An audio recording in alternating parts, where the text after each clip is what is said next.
Assalamualaikum warahmatullahi wabarakatuh. Menjadi dosen adalah salah satu tanggung jawab saya di Universitas Islam Negeri Kiai Haji Ahmad Siddiq, Jember. Saya, Abdul Khalik Baya, akan melakukan pembelajaran di Prodi Komunikasi Penyiaran Islam pada mata kuliah pengantar jurnalistik dengan pokok bahasan peran dan fungsi media massa.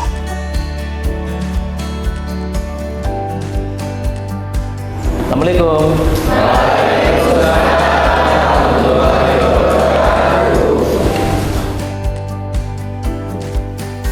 Baik, sebelum kita mulai perkuliahan pada pagi hari ini, mari kita bersama-sama berdoa agar jalannya kuliah bisa lancar dan dapat berkah dari Allah Subhanahu wa taala. Silakan Nazila dipimpin ya doanya, kita bersama-sama. Monggo. Sebelum kita memulai pembelajaran kali ini, marilah kita berdoa bersama-sama sesuai dengan keyakinan kita dan kepercayaan kita masing-masing agar pembelajaran kali ini berjalan dengan lancar dan ilmu yang kita dapatkan bisa barokah dan bermanfaat. Berdoa dimulai.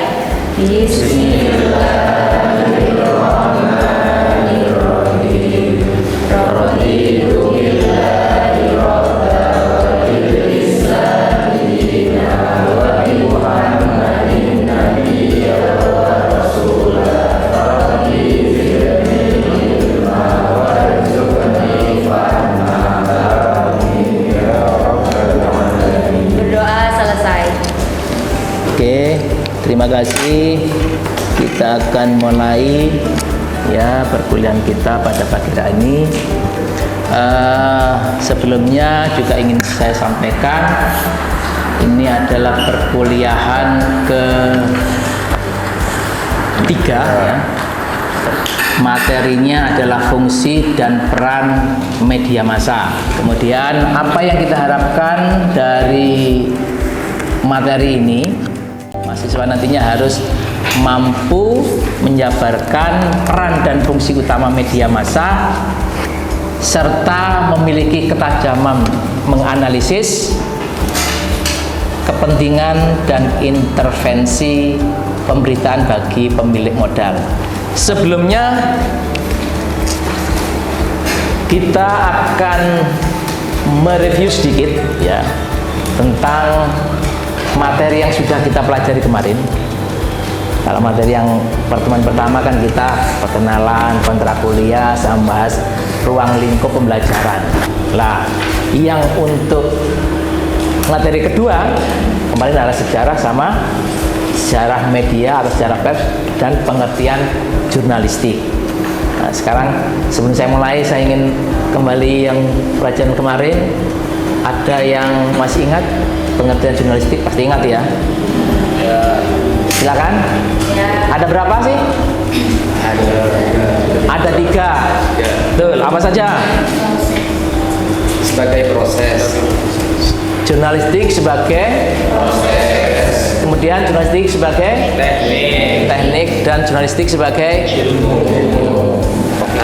Sebagai proses. Jadi jurnalistik ini mengasah kepada para jurnalistik untuk memberikan sebuah informasi kepada orang lain melalui media sosial. Media sosial? Masa begitu? Yang lain? Kita ulang ya. Masa lupa dengan pertemuan yang kemarin? Jurnalistik sebagai proses ini bagaimana produk jurnalistik itu dihasilkan, mulai dari menggali data, mencari data, kemudian ini yang dilakukan oleh wartawan ya, kemudian diolah itu dibuat sebuah tulisan, kemudian setelah itu ya diolah, kemudian diedit oleh redaktur, kemudian dipublish di media. Itu jurnalistik sebagai proses. Ada yang ingin nambah? Atau yang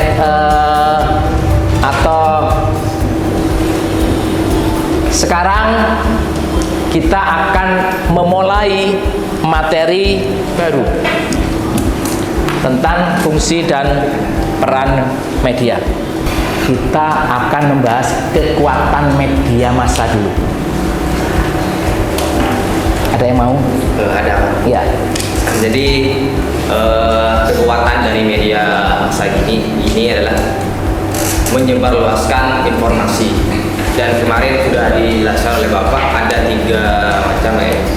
Ada media cetak, ada media elektronik. Elektronik, oke. Satunya Nah, lagi. kalau di media cetak ada koran, juga ada majalah seperti itu. Maka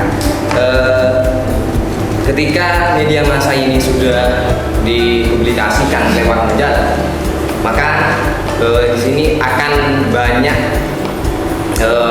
materi-materi yang begitu komprehensif ya Pak, dan juga materi yang aktual, tidak lain dengan media di elektronik. Karena kalau di media elektronik bisa orang-orang itu melakukan informasi yang tidak aktual atau hoax gitu. Oke, begini. Maksud saya bagaimana kekuatan media massa ini pengaruhnya. Pengaruhnya itu seperti apa? Ya, ini tadi kan disampaikan macam-macam media atau ragam media. Ragam media ini sebenarnya masih akan kita bahas minggu depan. Tetapi ya bisa dipetakan kekuatan media cetak sekarang seperti apa sih dibandingkan dengan media elektronik, dibandingkan dengan media online. Sekarang kan mengalami pergeseran media cetak ini, kekuatannya karena ukurannya terus menurun karena tergeser.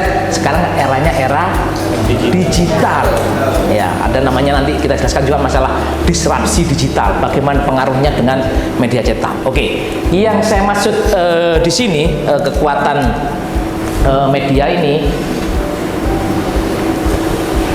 Anda sudah tahu atau sudah pernah mendengar yang namanya teori peluru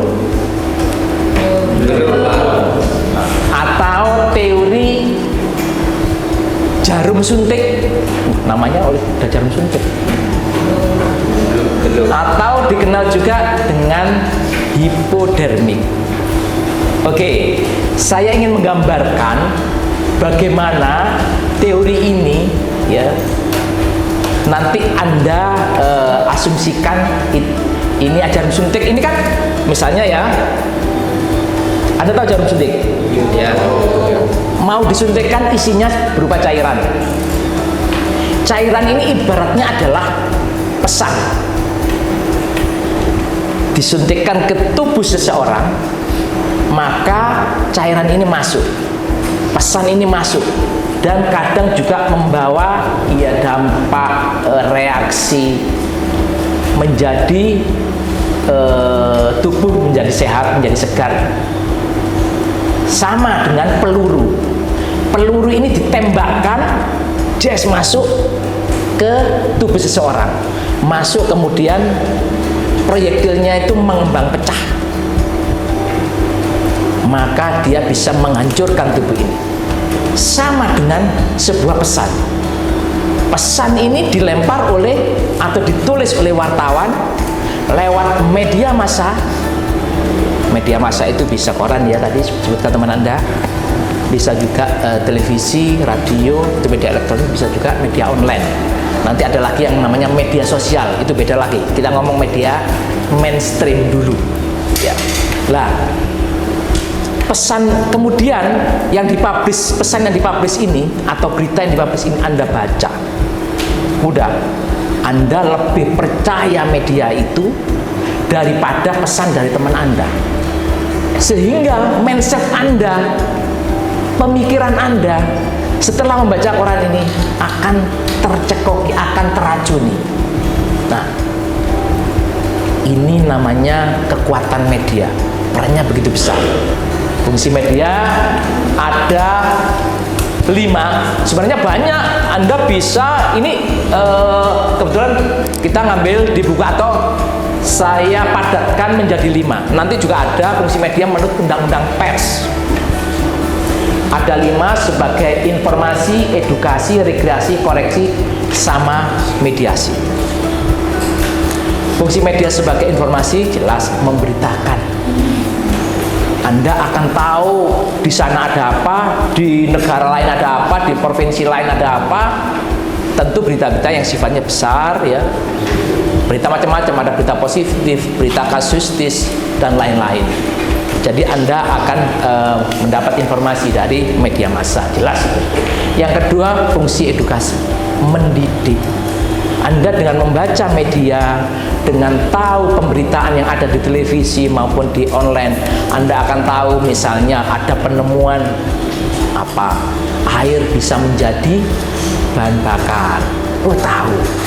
Bagaimana prosesnya, ada yang juga diulas. Anda juga bisa mencontoh, bisa mencoba. Itu juga bagian daripada edukasi. Yang kedua ada rekreasi. Apa rekreasi? Happy atau healing. Bahasa kerennya sekarang. Rekreasi maksudnya ini dengan membaca media, dengan menonton televisi, Anda merasa terhibur dengan berita-berita yang disajikan. Ya, tidak hanya berita lucu, ada juga berita, oh ternyata unik. Misalnya ini Mas Bom misalnya, ternyata punya pacar dan untuk melamar pacarnya dia harus naik pohon jambe misalnya untuk mengambil cincin pertunangan misalnya. Ya, yang unik-unik kan kadang-kadang membuat orang ya tersenyum karena aneh-aneh dunia ini. Misalnya media ini kan juga banyak yang isinya menyoroti apakah itu kebijakan pemerintah, bupati, gubernur, atau kebijakan kampus yang tidak sejalan dengan aturan atau dengan lingkungan. Ya. Ini misalnya ada konflik, misalnya di Jember kan pernah ada kasus Syiah sama Sunni di Buger, pertentangan bahkan konflik Syiah dan Sunni. Ada yang pernah dengar? Ya. Ini sampai menimbulkan apalagi hubungan keretakan, hubungan antar umat beragama. Media itu bisa menulis hal-hal yang menyejukkan. Misalkan meskipun beritanya konflik ya, kemudian ditulislah upaya-upaya di situ. Nah, ini namanya media sebagai mediasi. Oke, paham? Ini secara umum. Sekarang ada juga fungsi media menurut Undang-Undang Pers tahun atau nomor 40 tahun 99. Oke. Ini sebenarnya sama ini. Hanya bedanya di mediasi di sini nggak ada. Tadi yang koreksi ini adalah kontrol sosial, ada informasi, mendidik, menghibur sama ya. Yang bedanya cuma satu, ekonomi. Kira-kira apa fungsi media sebagai atau fungsi ekonomi di sini? Ya silakan Mumin. Sebagai alat promosi jual beli suatu barang atau jasa. Oke, betul. Salah satunya itu sebagai alat promosi, iklan. Oh, ada bank baru di Jember, misalnya Bank Komar. Misalnya. Wah, Bank Komar ini bank baru, bahkan memberikan bunga yang rendah sekali misalnya. Bisa disampaikan, oh juga ada akan dibangun hotel bintang 5 menurut media. Nah, ini karakter media massa yang juga harus Anda ketahui. Ada 5: publisitas, universalitas, periodisitas, kontinuitas, dan aktualitas. Jadi media itu karakternya itu memang harus memberitakan. Kemudian juga secara umum, universalitas. Kalau periodisitas ada yang tahu? Ayo. Periodisitas dari kata periode. Ya, waktu. Ada jangka waktu. Misalnya kalau kita contohkan koran, ada koran harian, koran mingguan, atau media cetak mingguan, ada yang bulanan. Bahkan kalau di kampus itu dulu per semester ya dulu. masih zamannya ada majalah itu. Kemudian kontinuitas. Apa kontinuitas? Ada keberlangsungan yang terus-menerus. Tidak satu kali terbit kemudian almarhum wujudi keadamihi, sekali terbit langsung mati. Itu bukan karakter daripada media. Kemudian aktualitas. Apa itu aktualitas? Berita memang bahan dasarnya fakta. Tapi kalau aktualitas ini apa? Apa? Terpercaya. Yang lain? Pembaruan. Yang paling aktual. Jari ini wong Madura itu paling anget. Iya, sedang banyak dibicarakan orang, sedang tren. Ya, kalau di Twitter trending topik. Kita sekarang akan membahas masalah konglomerasi media. Ini penting ya, karena tidak akan ada artinya yang namanya peran fungsi tadi itu, apalagi sudah diatur dalam undang-undang pers, manakala para praktisi, para pelaku, para pemilik media ini tidak menjalankan, tidak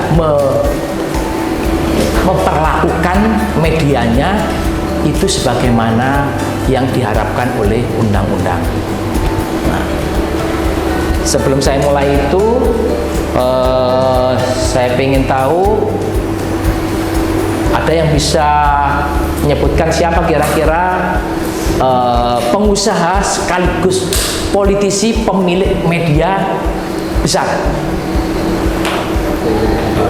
Siapa? Surya Paloh. Ya, Surya Paloh.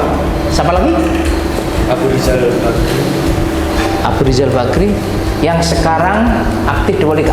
Abu Rizal Bakri sudah lengser dari ketua Golkar. Sekarang lebih aktif di pengusahanya. Yang politisi Haritanu Sudibyo. Haritanu itu ketua apa? Partai apa? Partai Perindo. Kalau Surya Paloh? Nasdem. Nah, kalau dulu memang yang berlawanan itu TV One yang dimiliki oleh Abu Rizal Bakri sama Surya Paloh. Anda mengikuti kan? Anda mengamati kan? Ketika ada 212 di Monas, bagaimana media Indonesia sama Metro TV itu memberitakan dari sisi yang minor, sehingga ketika wartawannya di lapangan itu banyak dihujat sama kelompok 212.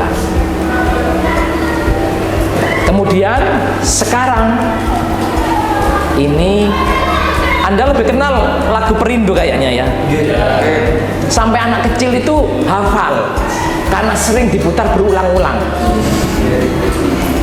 Haritanu Sudibyo ini memiliki banyak media. Dia pemilik MNC Group. Kalau dulu sih dia punya 32 radio, juga banyak beberapa televisi bahkan sampai sekarang ya, termasuk TV yang berbayar juga ya. Ada 46 stasiun TV lokal. Wah, luar biasa ini. Yang besar sekarang adalah RCTI, Global TV, sama MNC ya. Nah, ini yang akan kita diskusikan. Oke? Kita bentuk 2 kelompok diskusi. Yang satu ya langsung sebelah kiri saya kelompok 1, sebelah kanan saya kelompok 2. Yang kelompok 1 akan membahas atau memaparkan kira-kira apa yang akan terjadi ya seandainya media atau media massa dipakai sebagai alat kepentingan ekonomi dan kepentingan politik. Kemudian yang kelompok sebelah sini nanti juga memberi tanggapan sekaligus juga memberikan alternatif solusi, ya. Bagaimana sikap yang seharusnya dilakukan oleh media massa. Kelompok satu dulu, silakan. Ada yang menyampaikan seperti pertanyaan yang ataupun permasalahan ataupun fenomena yang saya sampaikan tadi. Silakan kelompok satu dulu. Seperti yang sudah dijelaskan bahwa salah satu media dalam komunikasi massa yang paling besar pengaruhnya terhadap pembentukan opini publik adalah televisi. Dan televisi dapat menyediakan informasi politik sehingga bisa dipergunakan oleh masyarakat dalam menentukan pilihan politiknya. Dalam proses demokratisasi, publik di Indonesia saat ini sangat menggantungkan diri pada program berita yang ditayangkan oleh stasiun televisi untuk mendapatkan informasi dalam proses perjalanan Indonesia menjadi negara yang demokratis. Namun,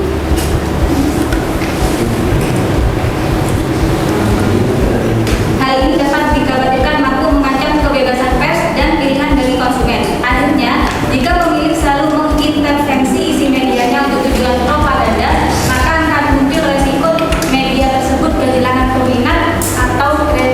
peminat dan kredibilitasnya. Oke, ada yang setuju. Ini kita konteksnya ya mendiskusikan kaitannya sama pemilik modal, pemilik media. Ini kan positif sekali tadi yang disampaikan oleh Tono tadi ya. Nah, kira-kira tanggapan untuk kelompok dua bagaimana? Baik, yang pertama maupun yang kedua, terutama dikaitkan ini sangat positif katanya. Berarti kalau yang positif itu sangat berdampak cukup signifikan bagi pemilik modal, bagi pemilik media ini. Ini berarti menggunakan kepentingan media, padahal media itu konstruksinya adalah untuk publik, untuk umum. Kira-kira gimana? Ayo.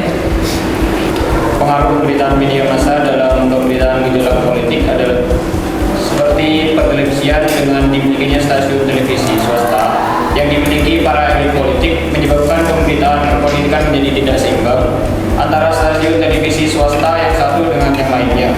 Televisi yang dipunyai suatu elit politik cenderung menyudutkan lawan politiknya, seperti bila lawan politiknya atau partainya mengalami suatu permasalahan seperti korupsi, maka media pertelevisian yang dia punya akan secara konstan dan rutin menayangkan kasus yang melibatkan lawan politiknya yang bertujuan menggiring opini masyarakat atau pemilih untuk antipati terhadap lawan politiknya tersebut di pemilu yang akan datang. Oke, misinya tidak sama, tapi ini tadi dari sisi politik. Tentu dampaknya bisa merugikan masyarakat, tapi menguntungkan pemiliknya, apalagi juga dia sebagai ketua umum partai, menguntungkan partainya. Ini dipakai sebagai alat kepentingan politik, sebagai propaganda. Oke, mari kita bersama-sama sebelum kita tutup dan kita akhiri perkuliahan ini, kita berdoa bersama-sama. Semoga perkuliahan pada hari ini membawa berkah dan manfaat. Kita tutup dengan doa penutup majelis. Silakan dipimpin. Siapa? Lain lagi yang lain, Cok. Iya, iya. Sebelum mengakhiri pembelajaran hari ini, marilah kita berdoa agar ilmu yang kita dapat bermanfaat untuk depannya. Berdoa mulai. Bismillahirrahmanirrahim. Subhanallahumma wa bihamdika asyhadu an la ilaha illa anta astaghfiruka wa atubu ilaik.